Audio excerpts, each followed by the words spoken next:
Oh, straight into the roof of the net. Nice one. Straight down the middle. So a good performance. Hello and welcome to Firstpost. I'm Rupha Ramani. Let's get started.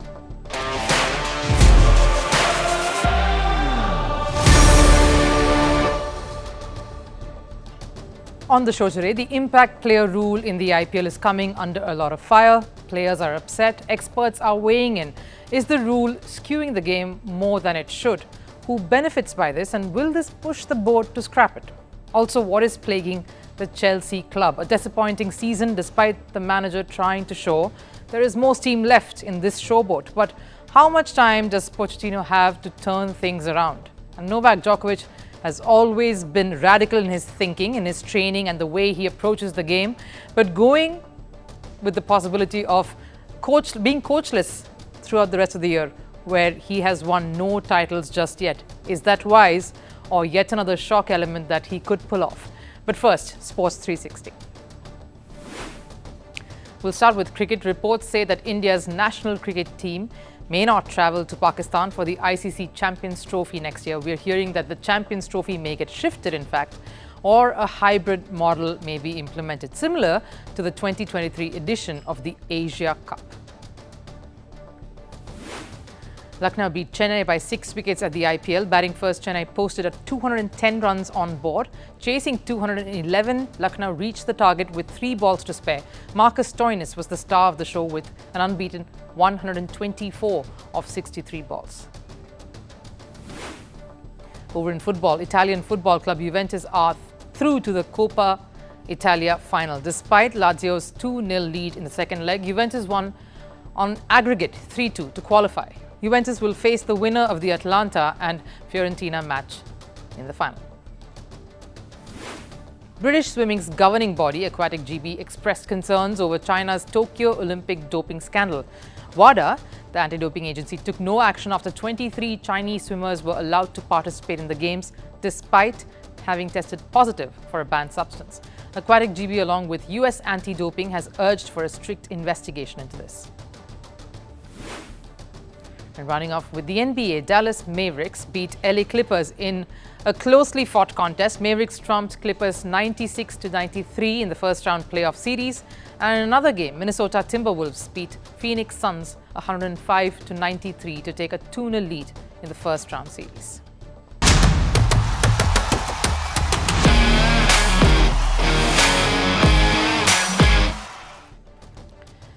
The word impact is a very loaded one. It means creating a strong impression, an impression that makes a difference. But it's a very loaded term now in cricketing circles because it is coming under some serious fire. The impact player rule was introduced by the BCCI, the Indian board, last year into the Indian T20 league. Now, teams may have taken a while to warm up to it, but this season has definitely seen them finally getting the hang of it to maximize the benefits of this rule. But what's that done is created unrest among players. Why though? Let me explain. Now, before that, let's understand what the basic rule is. It suggests that a team can replace one player in their innings at any point, going by the situation they find themselves in. So if the batting lineup has suddenly misfired, they'll get in an extra batter or substitute an extra bowler later while defending a steep target.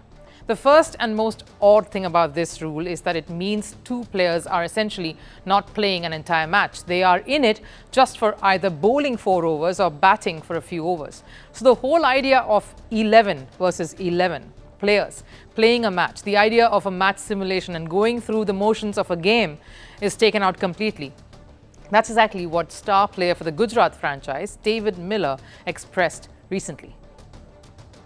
Everyone has got their opinions about it, but for me, I am not a massive fan of the impact player rule.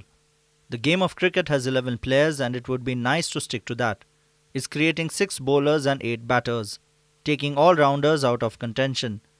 As Rohit mentioned, it is not the same in international cricket, so we should keep the same.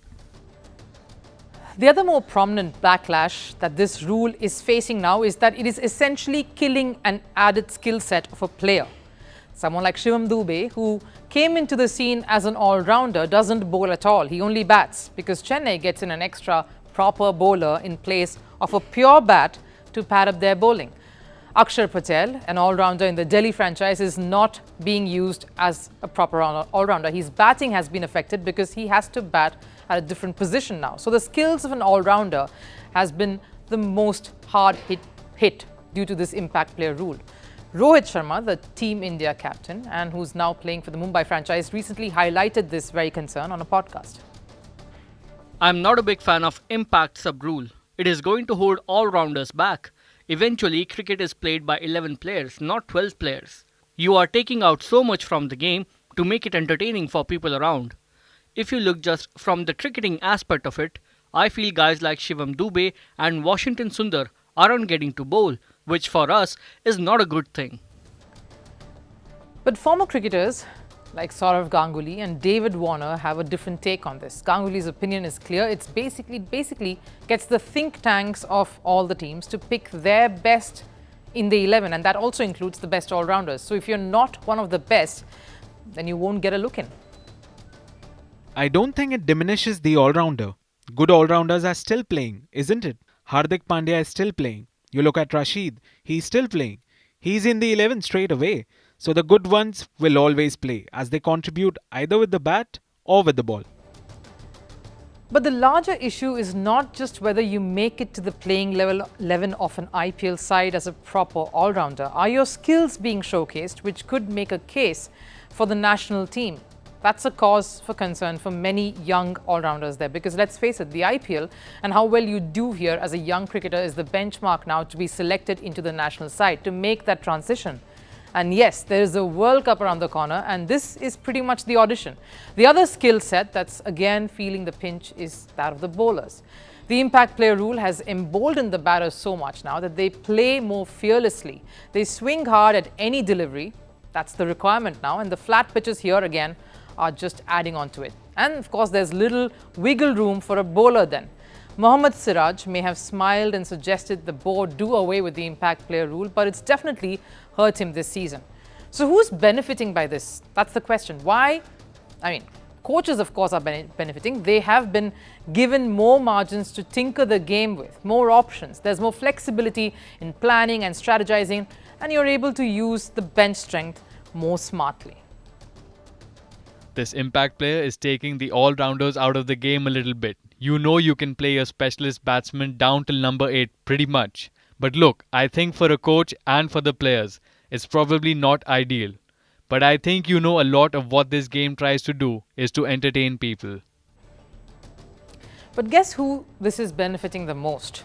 Why, fans and viewers, of course. Entertainment value in return is massive, and as long as that is high, experts believe the board may not want to rethink this at all. The fans, the spectators, and those who've invested in the sport believe there's nothing that is amiss here. There's a lot of runs, there's huge targets, a lot of sixes scored, so what could be wrong? But let's be a bit honest here. The game, at least here in this league, owing to this rule, is getting a little more skewed in favor of the batter, and that there is something to chew on. We want talented cricketers to come out every year from every part of the world. Cricketers who want to pick up the cricket ball just as passionately as they would a cricket bat. Because who doesn't like the sight of a Jasprit Bumrah castling the stumps as much as that of Rohit Sharma pulling someone for a 6?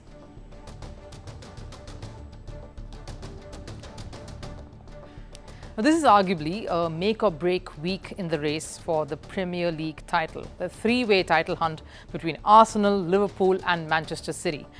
Now, it could very well be decided over the next few days, but some mid-table clashes are also turning out to be very important, especially for a club like Chelsea that is fighting for a top 6 finish. They need that push to play in the Europa League next season, but it seems to be a daunting task, particularly after the demolition they faced at the hands of Arsenal. Chelsea were humiliated final by Arsenal in a Premier League face-off late last evening. Former Chelsea player Kai Havertz scored twice for Arsenal, hurting the London club even more. And if that wasn't enough, it was Leandro Trossard's double that put Arsenal in control. In January 2023, when Chelsea opted for Mykhailo Mudryk for over $110 million, Arsenal opted for Trossard. That cost them just a little over $33 million. Cute difference there. Now, while Trossard has scored 10 goals and done many assists for Arsenal this season, Mudryk has only contributed 5 goals. Clearly, the money ball isn't going Chelsea's way here. A 5-0 scoreline usually reflects one team's dominance over the other, but there is more to that here. Despite Chelsea having more ball possession, they weren't clinical enough to score. Arsenal had 27 shots as opposed to Chelsea's 7. That's a massive difference. The midfield was lackluster, forwards a tad confused, and the defense was leaking goals, in case you couldn't tell by the scoreline. But Chelsea looked a very unbalanced side, and their manager, Mauricio Pochettino, agreed. I don't feel great. I think the performance wasn't good. We didn't start the game in the way that we're supposed to start. I think we concede the goal so easy. We make the things easy for Arsenal and start the game, losing the game, and it was really tough. We were talking on the halftime that it's not possible to start the game like this, but we started in a bad way again, and conceding 2 goals in this moment. I think the team gave up, and we were not on the game. Another factor that hurt Chelsea was the absence of their star player Cole Palmer. Palmer has been the only positive note in Chelsea's otherwise disappointing season. Palmer has scored 20 goals along with 9 assists this season. Before the game, Mauricio Pochettino had faith that Chelsea would perform even without Cole Palmer's presence. With and without, always we believe that we can win. The most important is the team. The most important is the collective. Of course, he is an important part of the team. He is doing fantastic for us. But I think that is Chelsea, and of course, plenty of players that can perform and to do the job also. Well, that was Pochettino before the game, and of course he was clearly proved wrong. If Palmer was on the field, maybe he would have made most of the ball possession Chelsea had and halted Arsenal's fluent run in the field. But let's be honest here, Chelsea may have still lost, but not in quite the embarrassing manner that they ended up losing in. Fans were, of course, livid after the game, understandably so.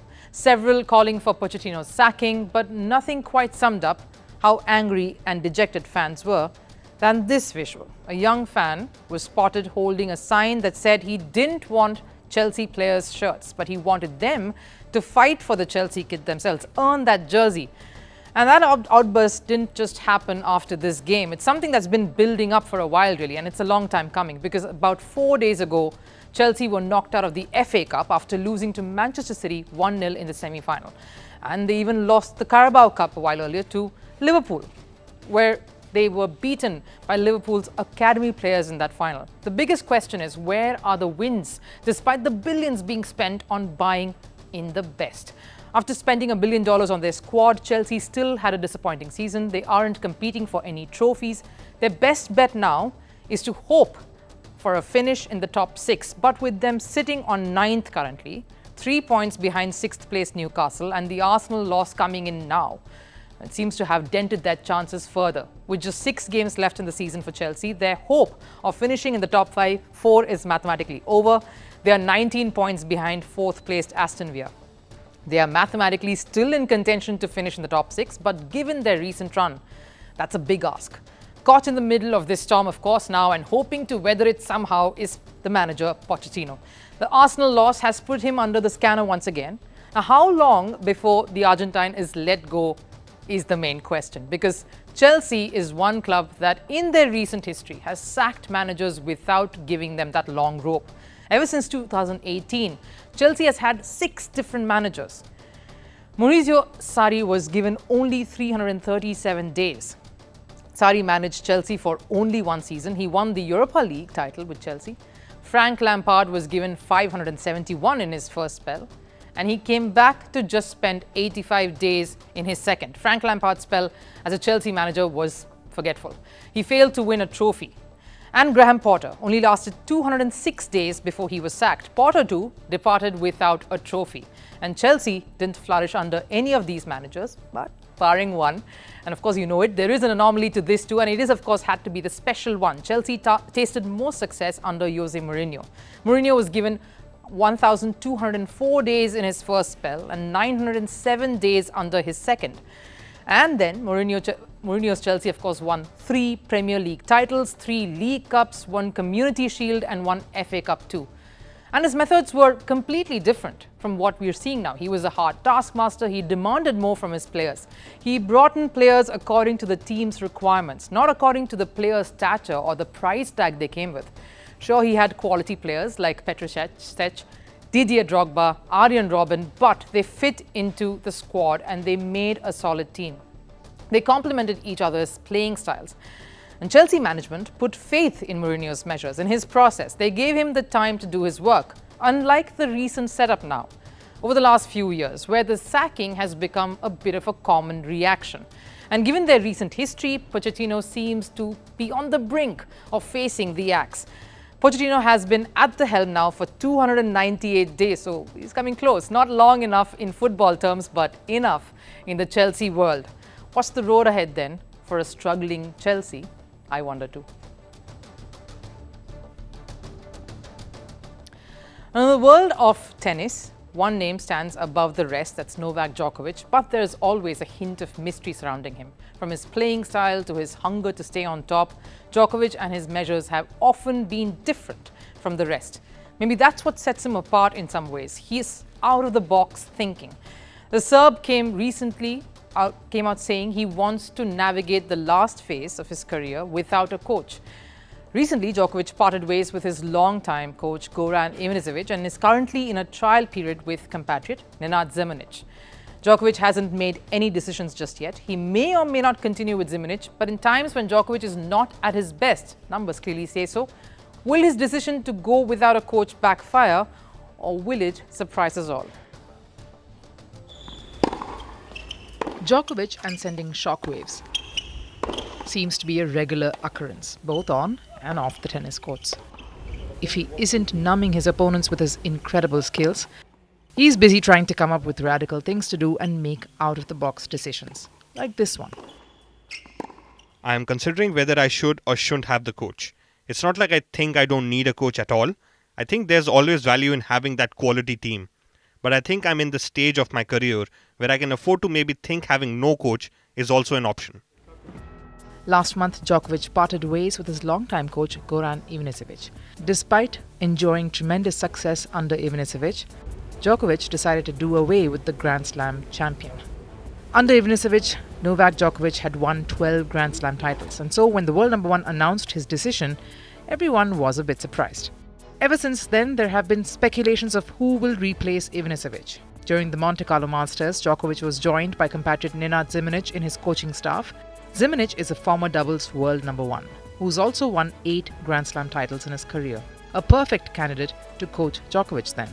But given how non-conforming some of Djokovic's decisions have been throughout his career, it's not surprising that he's unsure if he wants to go ahead with Zemanic full-time. We don't have any kind of commitment. It's based on the relationship that already exists for many years. I had a really good time with Nenad Zemanic as my coach in the last 3 weeks. So, we are talking about continuing and seeing. Let's see. Djokovic has been that way all through his tennis life, whether it's his diet, his training methods, or the decisions he takes in life. He has a history of keeping his coaches on their toes as well when it comes to his tennis. Recently, Ivanisevic spoke out saying it's not easy working with Djokovic. He's not an easy guy, let's put it this way. Especially when something's not going his way. He keeps you stressed. The stress level is always high. It never goes down, but every day you learn something. Add to this, things have not been going his way this year. Djokovic's last tournament triumph came in November 2023. He last won the ATP World Tour Finals. He's played 4 tournaments this year with no titles. His last outing ended in a semi-final defeat at the Monte Carlo Masters. Novak Djokovic is one of the greatest players of all time. He possesses an unparalleled level of skill, mental fortitude and experience. There is little doubt in that. But even the legends of the game need a coach, a mentor, someone to guide them. Just like how Ivanisevic was brought into the team for working on Djokovic's serve back then, an area he was struggling with. And a massive change was noticeable post that. Djokovic, whose first serve was as low as 115.4 miles per hour in 2015, averaged 120 plus miles per hour in 2023, an area that Ivanisevic helped him get better in. And with Djokovic currently not getting the results he wants in 2024, shouldn't he get someone on board to help him sharpen that then? The Serb always had the knack of coming back into any match. He stretched his game till 5 sets to cross the line. That's how he's been. Despite his aggressive intent, he had a calm sense on court to outwit his opponents eventually, never letting them get into his head. But in 2024, there has been a shift in Djokovic's headspace and a pattern to his losses. He looks agitated when he's behind in the match. Yes, Djokovic's strategic prowess and ability to adapt to different playing styles have been key components to his success. But he has not been able to do any of that in 2024. And in these circumstances, having a mentor could provide valuable insights and support. Djokovic's extensive experience on the tour may allow him to navigate this phase of his career independently. But will it better his game and get him back to winning ways? Is Djokovic experienced enough to go solo, or does he need the guidance of a coach to maintain his super record and create history? Time for last serve. Now, Inter Milan are Serie A champions. We brought you their story yesterday, but given how historic it was for the Milan club, the celebrations aren't stopping. Here's how the players rejoiced. Take a look.